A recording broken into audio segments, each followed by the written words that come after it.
Alright, what's going on YouTube? Today we're going to review Encre by Lalique. Now this is a French company, very European style scent. It's a very smoky, rich vetiver wood. So when can we wear this? Now the juice is amazing. Now I would recommend this for a black tie, black tux, very formal event. It's kind of a refined, sophisticated kind of fragrance because this is more the dry, rich wood. And you get some sweetness from the richness of the ingredients. This is not like your typical gourmand, fresh, fruity sweetness like, you know, the candy notes you have in a lot of fragrances. Basically, this one is kind of that dark, sophisticated kind of style. And so it definitely does well on base notes. Now, is this for everybody? No.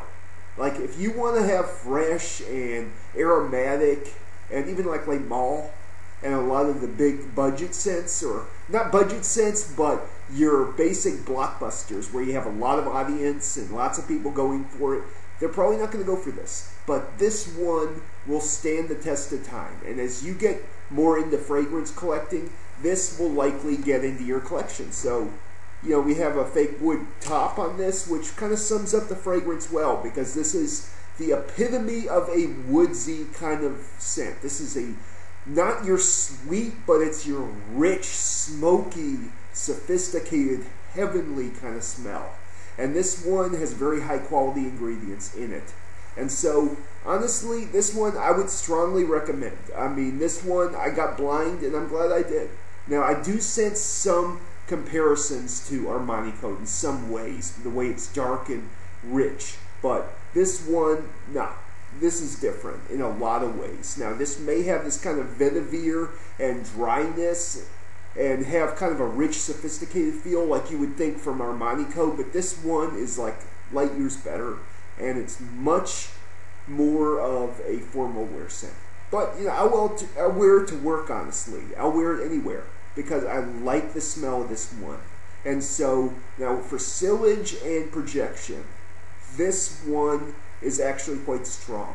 Like this one, you just go boot like that. One spray and you should be good to go. Any more than one spray and you're probably going to be filling up the room. But not that it's going to be bad. I mean, this one actually does a good job. And so, you know, this is on the dark, rich, smoky kind of side. And like when I compare it to Armani Code has a little bit of that tobacco, kind of a powdery tobacco, and you know, people compare that to even Burberry Brit, but Burberry Brit has richer woods, whereas Armani Code has that powdery tobacco in it. And so, you know, they both have similar vibes, but they're different. And this one may have some similarity to Armani Code, the way it's kind of a dark, rich, smoky scent, but this is richer. And this has much more resinous, smoky wood. And so this one, honestly, is for a sophisticated 30-plus crowd, you know, in terms of fragrances. Because if you're in college, I can guarantee you this is going to smell nice, but it's just not going to be a lot of people's style yet.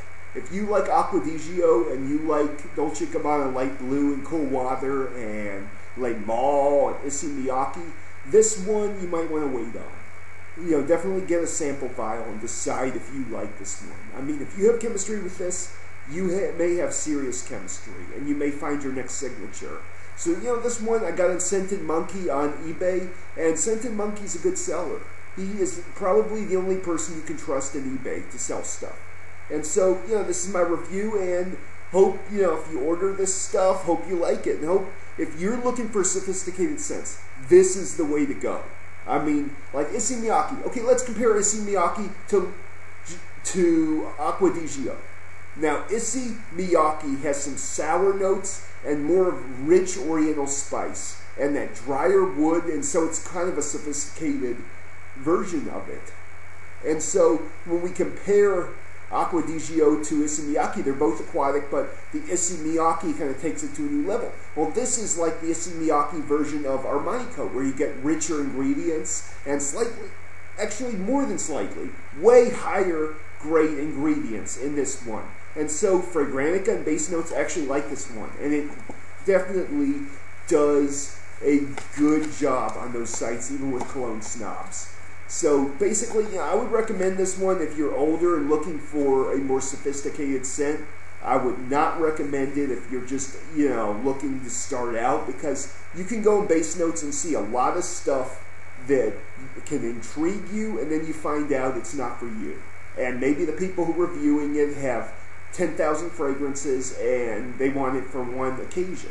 And then you go there thinking that, this is going to be for me, and it just isn't. So one thing I like about this fragrance is box. See? Good quality. The box is solid and it stays shut. And this is quality and it's easy to travel with. I could just throw this into the wall and it wouldn't break. So I like that already, and that's one thing about this. Like, I'm not big in bottle design, I'm big in the juice. But when I see, good, it opened now. But when I see good quality work in making the bottles and making, the juices, then it gets my attention. And see, like, you see the bottom right there, Lalique. And, basically, we're going to see, okay, 78% alcohol. So there's 22% of other stuff in this one. And, we're going to just spray some of this and see what we get. It's very rich vetiver. Definitely has rich woods in it. It's definitely like the rich resinous type of wood. It's not your fresh woody aromatic like a lot of the fragrances today. Yeah, it's got some rich sweetness to it. And it's very mysterious. A lot of things are blended in very well. So, this is a typical European type of scent, because the European scents tend to focus more on that dry down, and they give you some body and depth. And they take a lot of notes. Like, the French will get some wood, and they'll get just a little bit of candy notes. Just like maybe a little bit of chocolate or vanilla, and some lavender, and, they'll blend it together. And, the Italian scents will tend to use some greenery or green notes. Like you see that with the Gucci's.